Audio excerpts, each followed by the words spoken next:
Hello and welcome to the nation's flagship political program, Sunday Politics.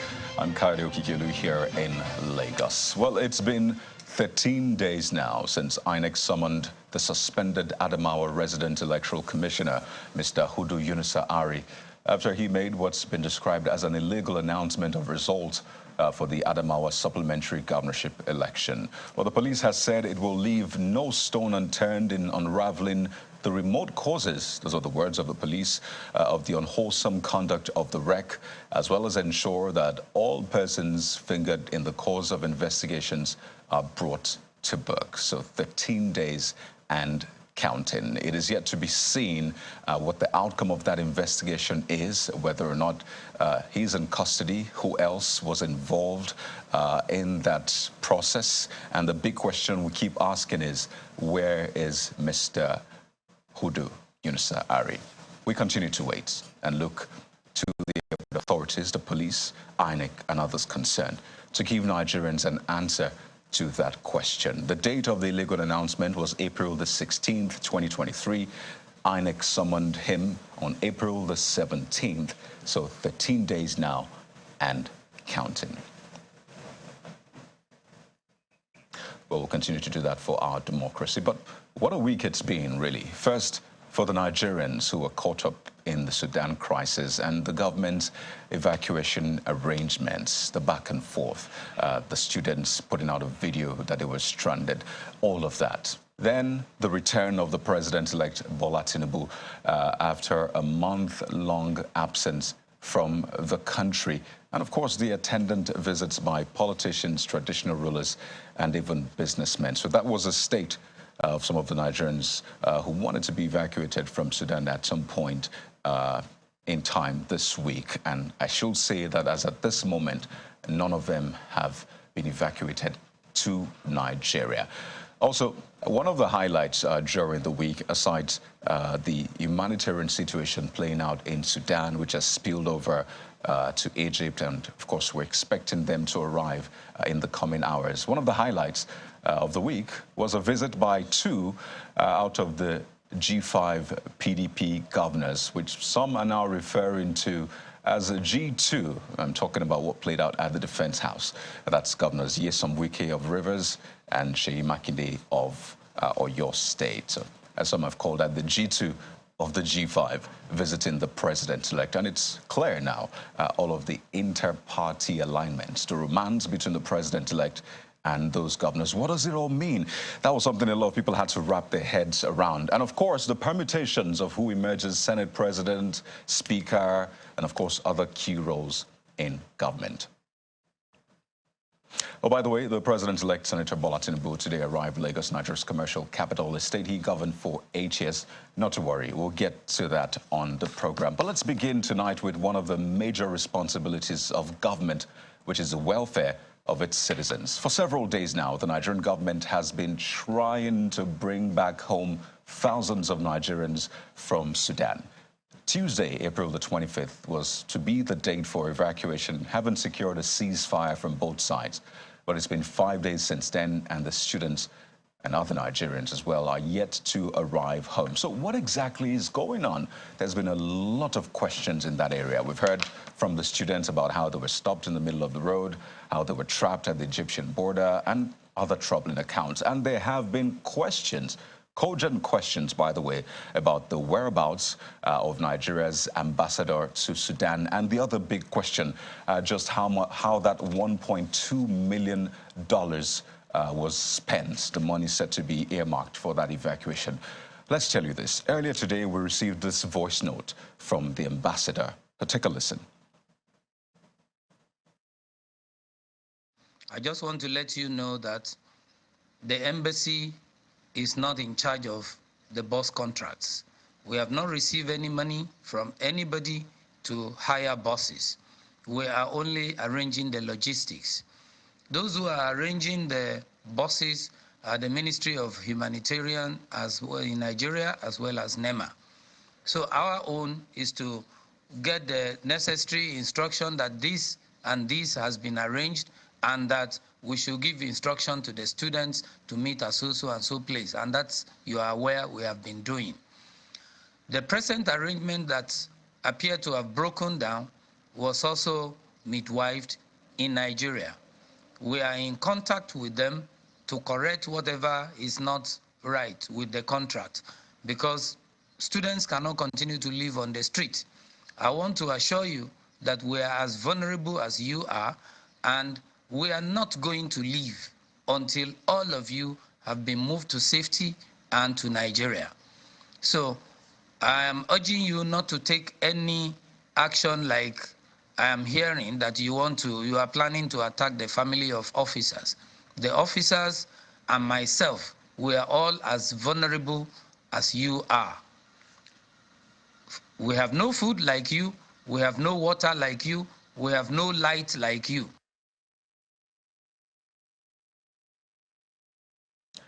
So that was the ambassador essentially, washing his hands clean of the funds, the $1.2 million, and those other issues, saying, well, they were just meant to contract, that's all.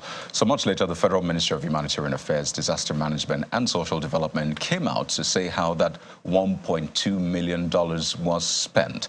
The ministry's permanent secretary, Mr. Nasir Zanigwarzo, during an interaction with journalists in Abuja, in fact, said that more money is required for the proper evacuation of these Nigerians. So take a listen.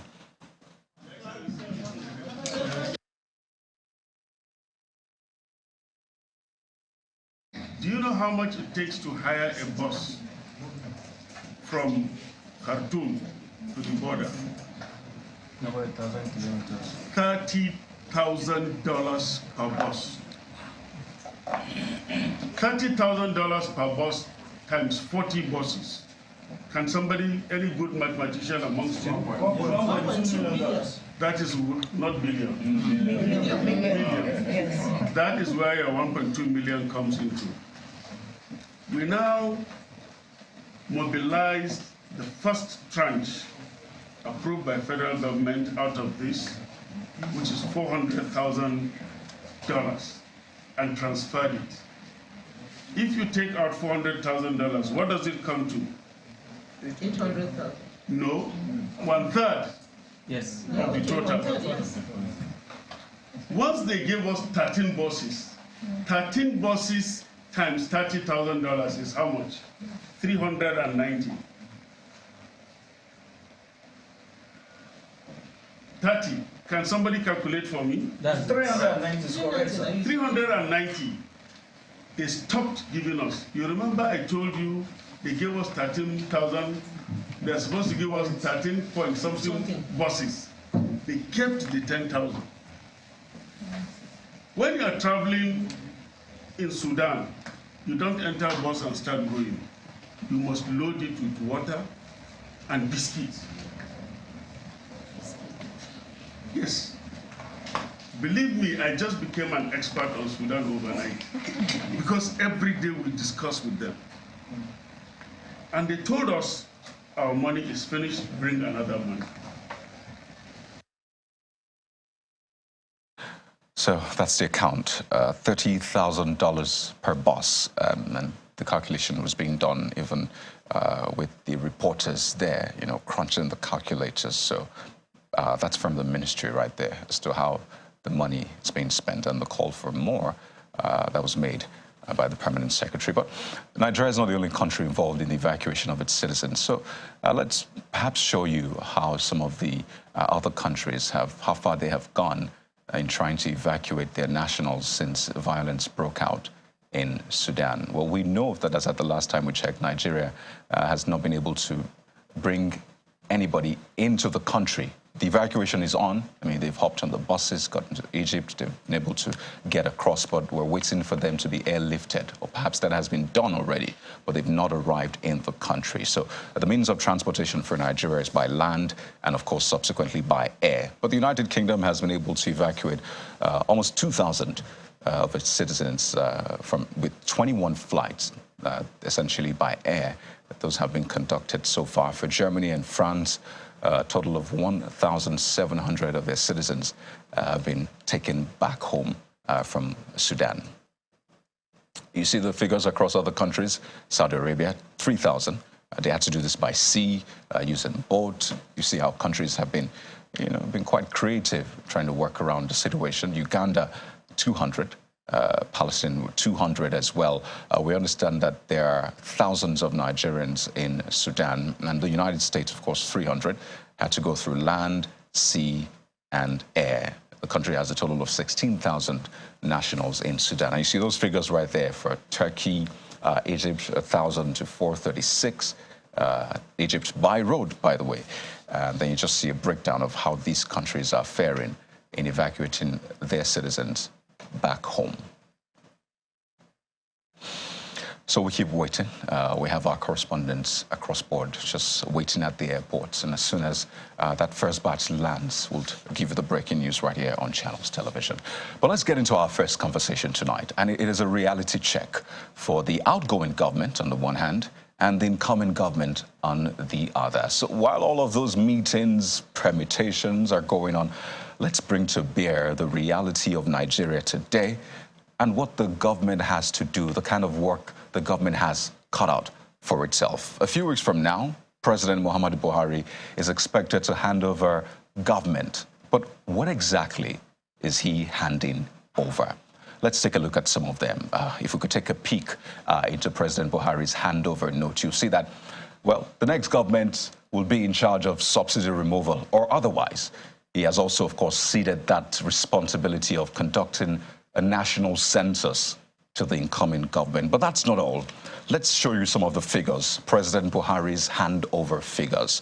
And we begin with unemployment. Take a look at that, 33.3%. But the projection recently by KPMG is that it would reach 41%. So that's for unemployment. But poverty rate is also another thing that the president is handing over to the incoming president, 63% poverty rate. That's the multidimensional poverty figures released by the MBS in partnership with other bodies. That's 133 million Nigerians. So that will also be in the handover note, I imagine. What about minimum wage? Well, 30,000 naira. There's been a lot of conversation around whether or not it should be increased and all of that, especially when you convert that into dollars. And that takes me to the next point, the foreign exchange rate. Nigerian naira to the dollar, unofficial rate, or the rate majority of people have access to, is 737 naira. But the official rate, of course, the CBN's exporting rate is 461 naira to a dollar. So when you crunch the minimum wage, divide that by 737, you know what that is. Another figure that this outgoing government will be handing over to the next government, if you were to do that today, will be the inflation rate of 22%. That's double digits, 22%. And the debt, of course, 69 trillion naira. Well, some will say 77 trillion naira, but when you remove the borrowings from states and the FCT, it comes to about that figure. We've put the ways and means, the borrowings for the budget and all of that. So it comes across to that figure. Oh, not forgetting economic growth, GDP growth. For 2022 was 3.1%. And I mean, experts have said we need to put this at double digits. But Nigerians get the point. These are the figures that the outgoing government will be handing over to the incoming government. So a lot of these figures aren't looking good. So while they may be smiling in those pictures, the photo ops, those figures aren't smiling. So what should the next government do? Well, let's have this conversation this evening with Oluseun Onibide, who is Director of Budget, also Director of Civic Hive. He joins us right here in our Lagos studio. Mr. Onibide, it's good to have you. It's a pleasure being here, Coyote.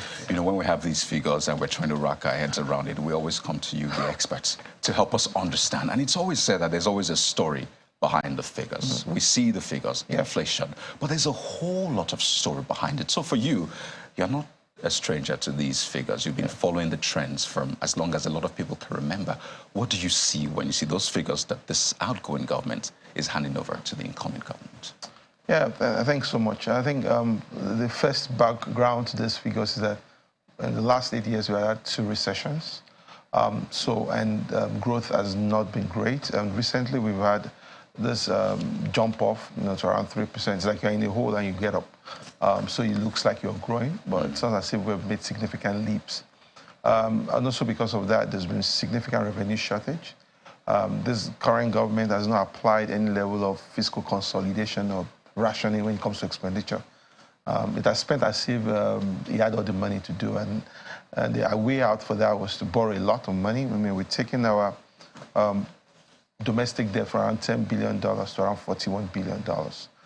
We've taken our domestic, that's our foreign debt. We've taken our domestic debt from around 8 trillion naira to around 21 trillion. And we have another 24 trillion naira sitting, which I'm sure is around 26 trillion naira now with the CBN.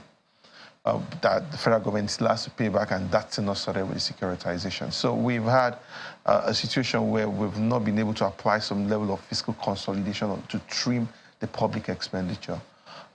There's been big spending on infrastructure, but I don't think the expense on infrastructure matches the size of funds that have been borrowed or funds that have been spent so far. The challenge is that, and you see also have subsidies still being there. Oh, yeah. The government has not been bold enough to remove subsidy and just pushed it to the late hour, and possibly would be the migraine of the next government in some way. I feel like on the economy for this government, it's failed woefully.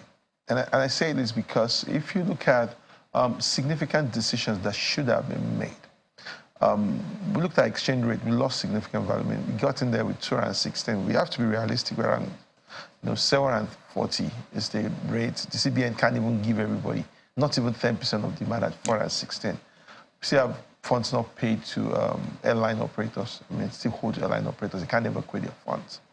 And you have inflation. And it's not the luckiest government, let's be honest with ourselves, because you had oil prices went down, production shutdowns. But there were so many things that could have been done, in terms of rationalizing expenditure that were not done. There were things that could have been done in terms of contracting efficiency that were not done. There were things that could have been done in terms of even reworking the entire tax architecture of the country. I mean, that were not attempted. So even with the finance bills that we've seen, you don't think there was enough work done in that area? We still have a situation where you look at the tax waivers, the size of tax waivers that we still have. It's in trillions of naira. That's too huge. That's too huge for a country that's significantly looking for revenue. We even had situations where we look at tax architecture. And why my tax architecture is not just about putting rates out and there. To look at payee system, we should collect payee system. To look at VAT, how should we collect VAT and sales tax? To look at corporate income tax, is that the right rate that we should have? We should have been able to look back and rearrange the whole debt. Not just us adding rates and putting exemptions and putting in items in and out. And by the time you also look at that, and I think that's what the next government has to do. The next government has to focus on macroeconomic growth. Macroeconomy has to matter. The sad part of this current government is that because it found a way from the CBN to meet its obligations. Is that the ways and means? The ways and means thing. It neglected the fundamental macroeconomic principles. Because that was a strange situation. In the previous government, there was no 24 trillion naira taken from the CBN. But because of that, and that's why you see inflation galloping, putting so much money in the environment, the economy, that is not backed by assets. So you have those money still chasing the dollar. And at the end of the day, you're still going to put pressure on the foreign exchange. I need to come in here because you talked about the macroeconomic angle. A lot of people have said, well, what option did this government have anyway? It wanted to meet its obligations, wanted to fund a budget, and it had to do that. So maybe that was a rationale behind that. So for you, did you see alternatives that this government would have explored? You talked about, cutting the cost of governance. You referenced that. Would that have been enough to make up for the 26 trillion naira? Well, by the way, the government didn't take all of it. It says that some of it was taken by the previous government, maybe a little part of it, but at least for that amount, do you think it would have made up for it? I feel so. Number one, I think there's this anti-investor sentiment that this government pushed forward early on. And I think they had to walk that back. If you want to have macroeconomic stability for a low-income economy like us, or a middle-income economy, you need to find means to attract FDI. One of the biggest disasters. I mean, you look at FDI, we're barely scraping $2 billion annually. And so if you're not positioning yourself and you're not marketing yourself as an investor haven, then that's a big problem. And I think that's where we significantly missed it.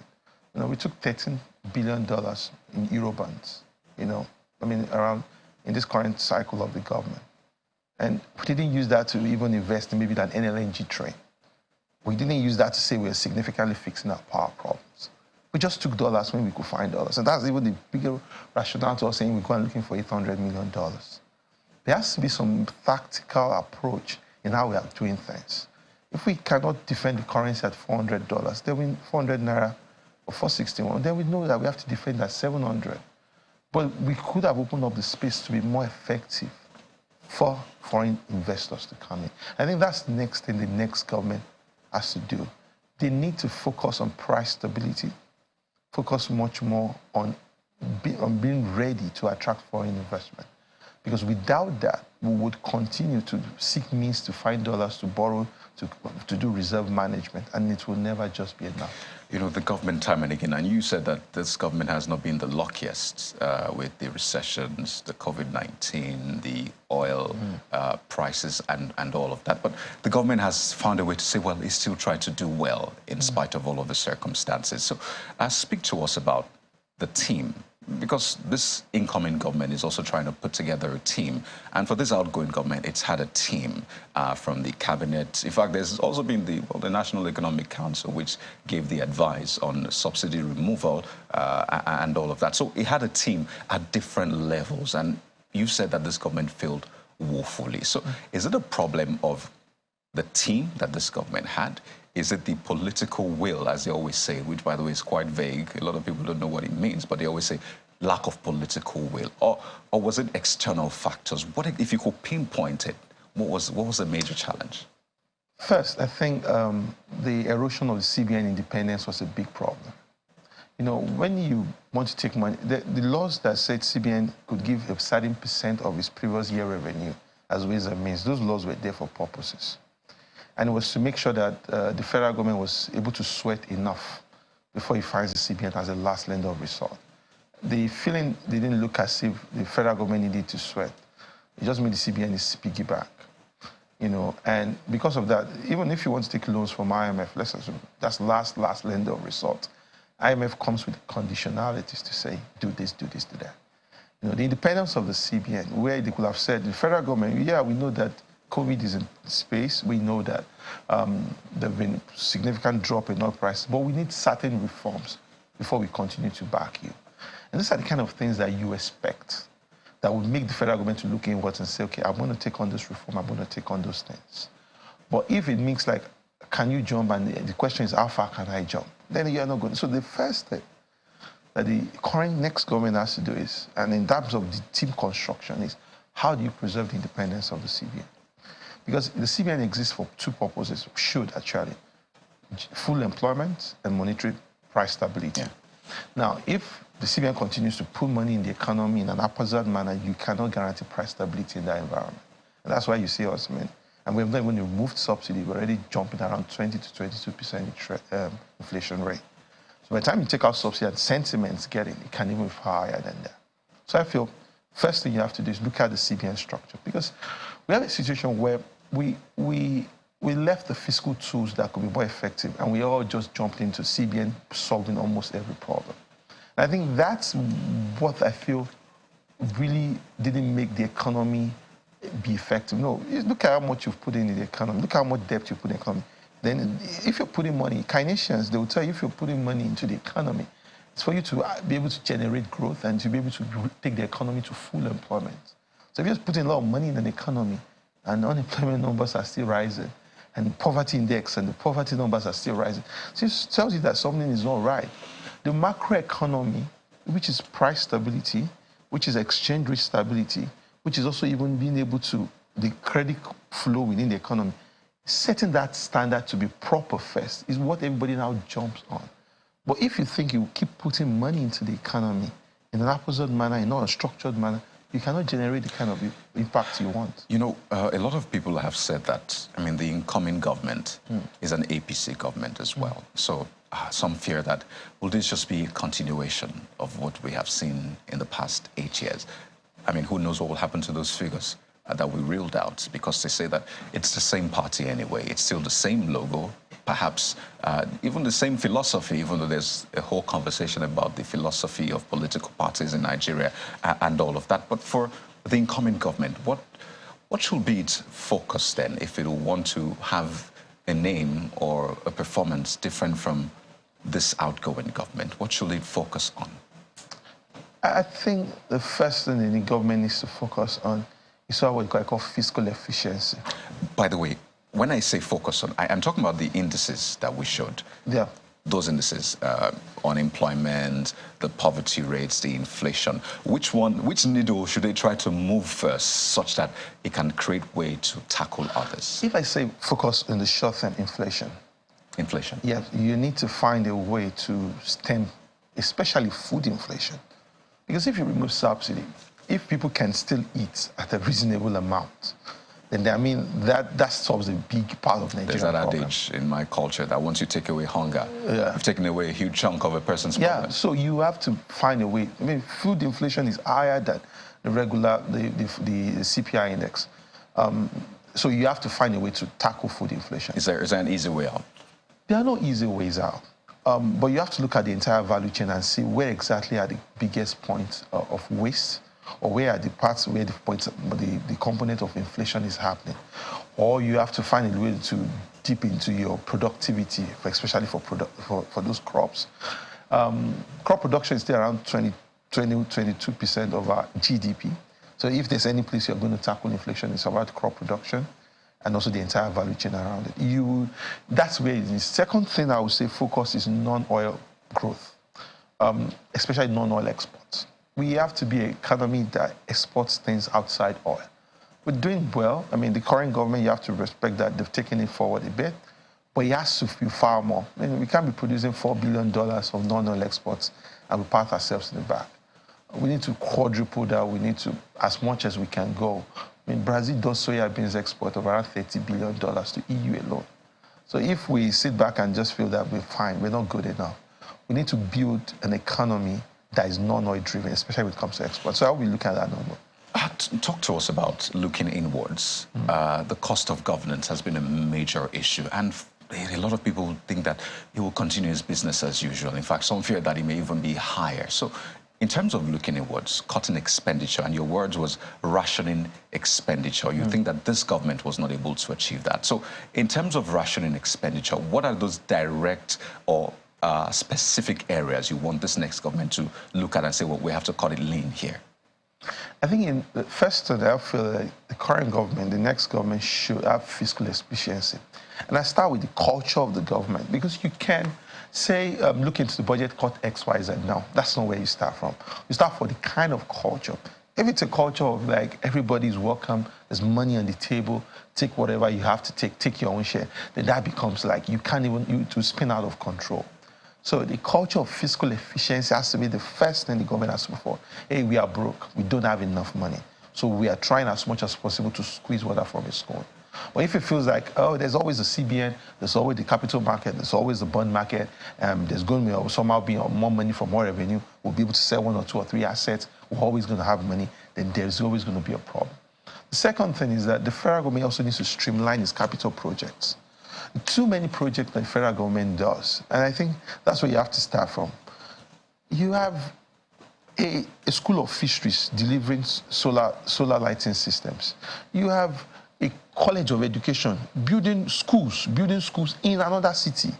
No, it's just like a contract bazaar. The idea of lawmakers inserting items indiscriminately in the budget is something that, and I was so unfortunate that with the whole discipline toga of the president, he was not able to tackle that. But something that new government has to do, let agencies with the mandate to deliver projects do them. Not just National Assemblymen just talking in projects anywhere they like. There was a lot of inefficiency in that space. We need to go to break now. And when you talk about toga, I wonder what kind of toga you see this incoming administration coming with.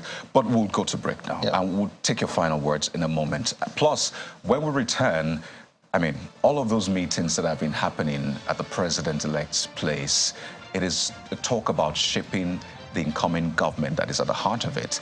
And when we return, Honorable Bello Kumo, who is the chairman House Committee on Police and a 3-time member, is our guest. He has an idea of the inside workings, and he'll be joining us after the break. Stay with us. Our closing moments with Mr. Oluseun Onibide, who is Director of Budgets, so Director of Civic Hive. And you were talking about the toga of this outgoing administration. There was that talk about discipline when the president was coming in. And I wonder, for this incoming administration, from the antecedents, the pedigree, what kind of toga do you see this government coming in with, economically, even generally speaking? How do you think the emergence will hit home? For a lot of people, President Buhari, it was discipline, as you said. Some people said for the first few days, there was constant electricity up until a few days after. So for this incoming government, what do you see the toga being? I mean, it's left to be seen. I think you can see this is a government coming from Lagos. And I was in Abuja a few days ago, and everybody's saying the Lagos people are coming, and they are vibrant people.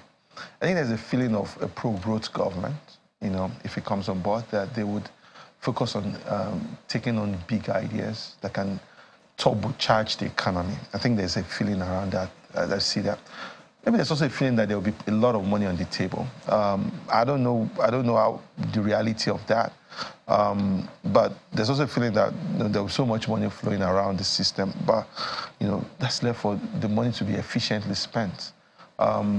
Lagos has done some things right, especially when you look at the Lekki corridor, the Lekki-Ekpe corridor with the free trade zone and what has happened there in recent times. So I feel most times people will be thinking about these are people who would put private sector ideas forward. Because you can be in the same party, yes, I agree, but your orientation and your awareness of issues are different. But what about taxation? Questions of taxation, people are wondering.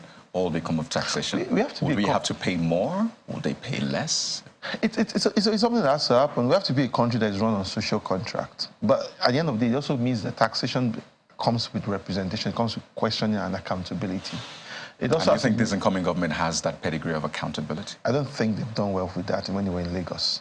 But there's something that this is at the federal level. And if you want to drive taxation, it's significant. And let's not lie to ourselves.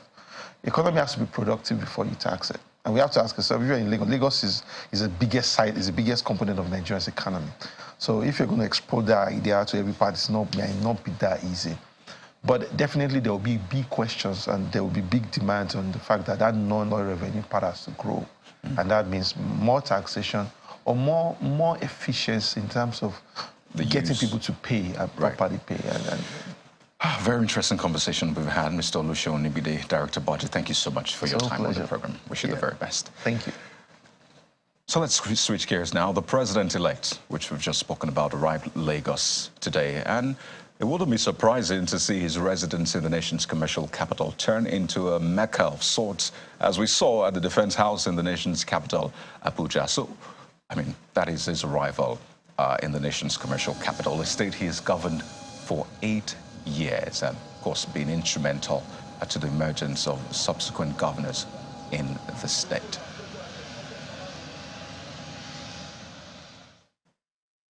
So what is at stake, really, with the meetings we saw last week and the possible meetings we'll be seeing in the coming days? In fact, there's said to be an incoming meeting or a planned meeting about how the positions would be zoned. So let's take a look at the key positions as they are today, or as they will be in the coming weeks when this outgoing government hands over to the incoming government. By the way, these are the leadership ambitions, the people who are gunning for the Senate president position, and then take a look at the House of Representatives position.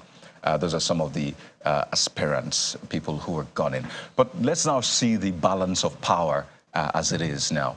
Let's take a look at the balance of power as it looks to be for the president-elect, the vice president-elect, and of course, other positions in the National Assembly. If we could just pull that up. We know that the president-elect is from the southwest region of the country. The vice president-elect is from the northeast region of the country. But it is still to be seen where the Senate president, the deputy Senate president, the speaker, and the deputy speaker will come from. And our guest tonight is someone who understands what's going on behind the scenes. All of those meetings you've seen, well, he should have an insight to that one. We're joined by Honorable Bello Kumar, who is of the APC, Gombe State. He's a third-term member of the House of Representatives, Chairman House of Reps Committee on Police. Now, he's currently the Chairman of Joint Task of the 10th Assembly. Now, that's a coalition of APC, PDP, NNPP, Labour Party, APGA, the 10th Assembly members-elect, as well as, other positions he's held. Honourable, it's good to have you on the program. Good evening. Thank you. Good to have me, Harry. I'm curious, and I imagine for a lot of Nigerians, have you also been able to visit the president-elect? It looks like it is customary at this point for the who's in or who's who in the APC and even the PDP, as we've seen, to visit the president-elect. Not yet, because I'm just coming back from my laser hatch from Banka. But that's something you plan to do, of course. Certainly do so. Yes. All right. I was asking if that's something you plan to do, Honourable. Basically, thank you very much, Kairi. You see, I have listened carefully to the first segment of this program, and you link it up with the expectations of Nigerians in some weeks and to come. Let me quickly say that the constitutional responsibility of Parliament is to provide laws for the good governance of Nigeria as a community. It is in view of this that we, members of, indeed, 9th Assembly who are returning and some members elect for the 10th Assembly, we came up with this idea of joint tax as a coalition, which cut across the political parties. If you listen to the last guest, he talked about so many figures in the handover notes. There is no way you can achieve this as a government if you don't have a legislation. And in doing that, you need cooperation and partnership between the arms of government. So there is need to have a stable house and a stable National Assembly. How do you do that? You must cue into the best global practices, where you find out all over the world, the mainstream party, the majority party in a particular country produces the presiding officers. Nigeria cannot be an exception. And that's why we seek the cooperation and partnership of our sister political parties to form a coalition of responsible, seasoned, experienced members to come up with a group that will cue in and adopt anything that is suggested by the leadership of the mainstream APC party that is in government. We must ensure the incoming government of Asiwaju Bola Tinubu succeed. As Nigerians, we are not sent by our constituents to come and quarrel or fight with anybody. We are assembled to discuss Nigeria and discuss developmental programs and projects and policies of the government by way of partnership so that Nigeria can move forward from where we are. Having said this, I have seen you have displayed interested parties. It is their franchise to contest these positions. But there must be only one speaker and one deputy speaker, one Senate president and one deputy Senate president. They are all men of integrity. They are our friends. We knew them. We knew what they can do. But Section 14 of the Constitution have helped in sorting out some silent and key and fundamental issues. That is the issue of social justice. If you look at 14.1, it's talking about social justice. If you look at 14.3, it's talking about federal character. I am a pan-Nigerian, and all members of this coalition, joint tax, are pan-Nigerians. By coming in to National Assembly to represent your constituency, you are no longer a local player. You are a national player. And therefore, you will look at issues subjectively and objectively. You have to look at Nigeria first, the unity of this country. You have to look at the rights and the privileges that can be accorded to other segments and other parts of the country, irrespective of religion, political party, gender, region, or what have you. Right. So therefore, the coalition call joint tax, we are not promoting any particular candidate, and we are not after or against any particular candidate. What we are after are very simple. One, the unity of Nigeria. Two, the stability of the National Assembly. Three, to ensure cooperation and partnership with other segments of government. And most fundamentally, to have a stable, tense assembly.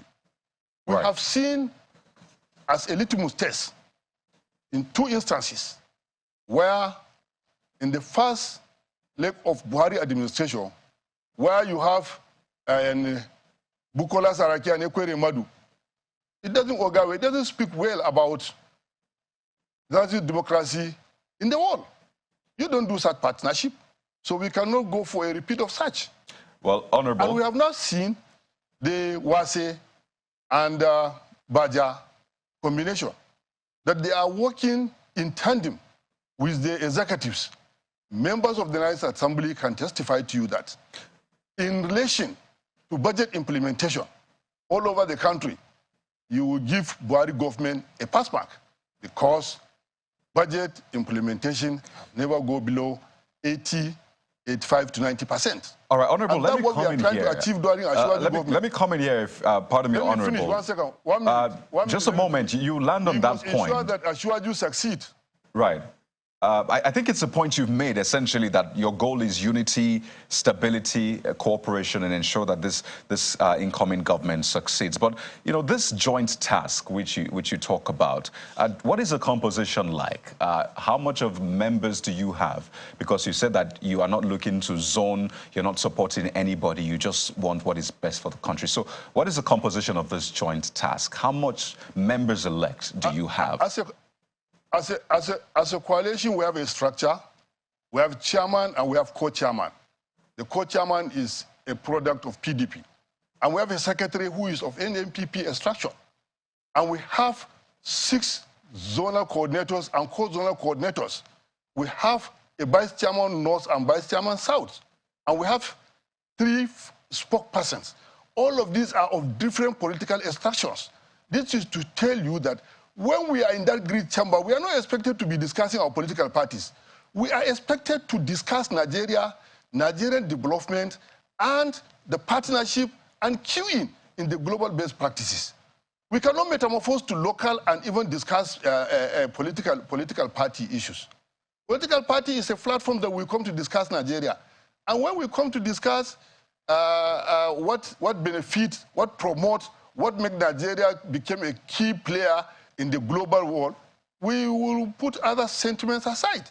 So this is a coalition that come up with a combination of all players from different political parties, and that to show you that it's a pan-Nigerian project.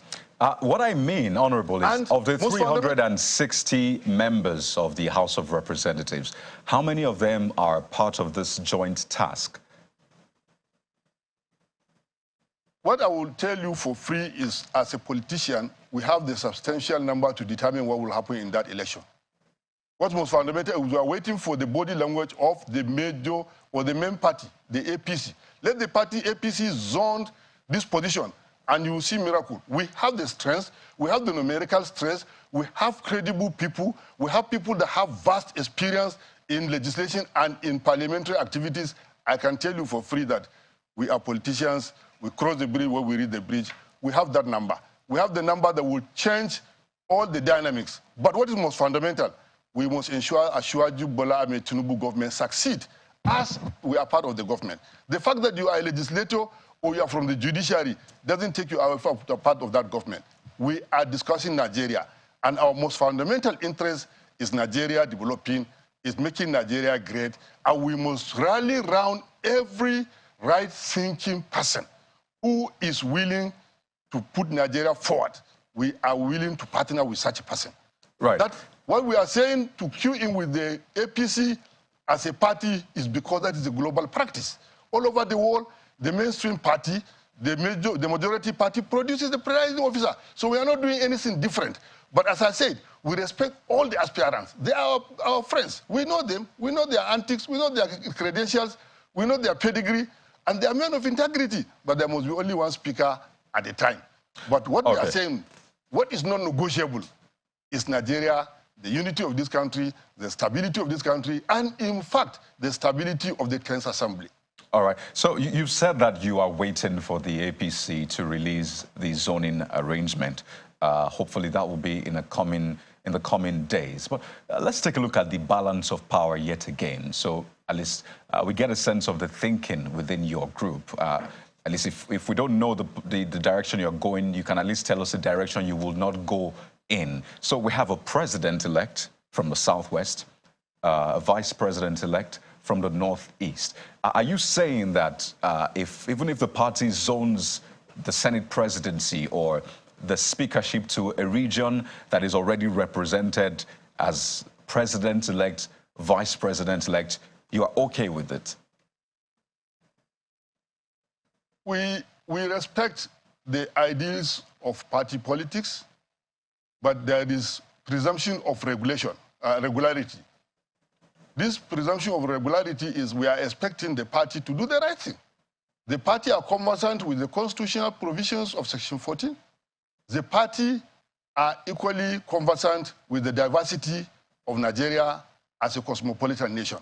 The party equally expect and respect the franchise right of each individual. We assume and we expect that, as I said, we presume regularity.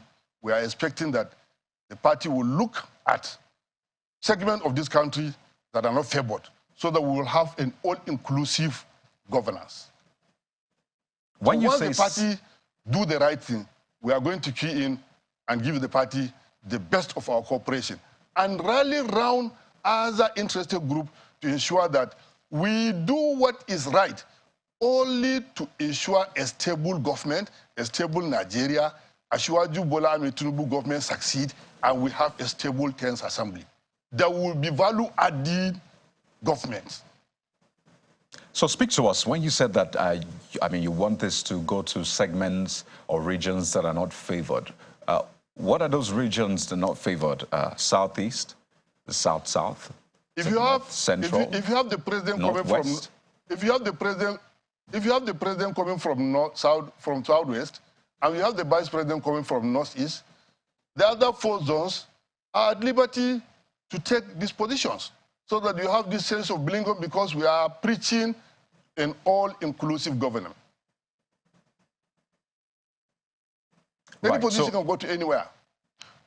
Right. So you said that if a party does the right thing, you would support. And I mean, I asked, what if the party chooses to go the way of regions that are already represented? And you said that you believe strongly that the party would. But what are you hearing? I mean, from those meetings, the body language of the president-elect and other leaders of your party, how confident are you that, I mean, those segments that are not represented well will be factored in, bearing in mind that some have said the votes you contributed to the success or to the election of the president-elect would also come to bear. And we've seen regions that didn't contribute as much. Take the Southeast, for example. So what becomes of the Southeast? I'm not in position to say how the zoning will look like. But as I said, there is presumption of regularity, and you expect something good coming. You have to have these positive thoughts. You don't have to start thinking of faults. As I said, Asiwaju Bola Ahmed Tinubu is a seasoned politician who have seen it all. He have rose through the radar of prosperity gradually and patiently. So also he have an erudite, very eloquent, very able, capable vice president coming from my zone. We are very optimistic that 2 major political players who are nationalists will do the right thing. And the chairman of the political parties, all of them, are well-respected Nigerians. That's why soon we'll start embarking on lobbying. Lobbying is accepted all over the world. All the parliaments in the world accept lobbying as part of their activities. So therefore, I am assuring you that once the party announces their zoning formula, God's willing, we are going to queue in and ensure that we do the right thing. The major responsibility of a political party, even in the parliament, is to defend the policies and programs of the government. And therefore, I'm telling you that I am very, very certain that they will try to do just and fair to all manner of people. This I expect, and this is what I think is coming to play. Well, you said that the joint task, as you put it, is a coalition of APC, PDP, NNPP, LP, APGA. And you say that all of the members in this coalition are waiting for the decision of the All Progressives Congress. So you're saying that you have the agreement of members of the PDP, NNPP, Labour Party, APGA. All of them say that they will go the way that the APC decides. Yes, because they are seasoned parliamentarians. We were in the House with them. Most of them were in the House since 2011. But a lot of them are new. Integrity. Honorable, a lot of these people are new. I mean, take the Labour Party representatives. Some of them, for example, are newbies. So you've not told us the numerical strength you have. Some might say you may just be bluffing. I mean, part of what politicians do, try to keep their cards to their chests and, you know, make it look like a lot is happening when nothing might be happening. Let me tell you, Kaede, sometimes last week, the Secretary of the Coalition, Honorable Alima Daki, appeared before these channels on a program, and he reiterated his position as the Secretary, a member of the coalition, and he is of AMPP extraction. Sometimes last 2 weeks, my co-chairman, Kingsley Chinda from Rivers, a seasoned, well-respected parliamentarian par excellence, he appeared on challenge programs, and he reasserted and reiterated his position as with his willingness, and that of his political party members, to queue in whatever is the formula came up with by the APC party as a majority party. So what are we talking about here? But in relation to numerical strengths, you see, as a politician, and I am a student of politics, I cross the bridge when I reach the bridge. I believe in getting results. All right. So I can tell you, take it from me, on my honor, that we have the numbers to turn around and give the result we want to have, God's willing. Whatever is the body language, whatever is the position of the party, APC, I am very optimistic that, God's willing, we are going to get that leadership. Well, Honorable, I can only take what you give me. You've not given me the numbers, so I cannot take it from you. But we have to thank you so much, Honorable Bello Kuma of the APC Gombe State, 3-time member now of the House of Representatives and Chairman House Committee on Police. Thank you so much for your time. Thank you very much. Thank you. Well, that's been the program. The coming days will be very interesting. It is May Day tomorrow, and of course, we'll be back with another package for you. I'm Kayode Okikelu. Good night.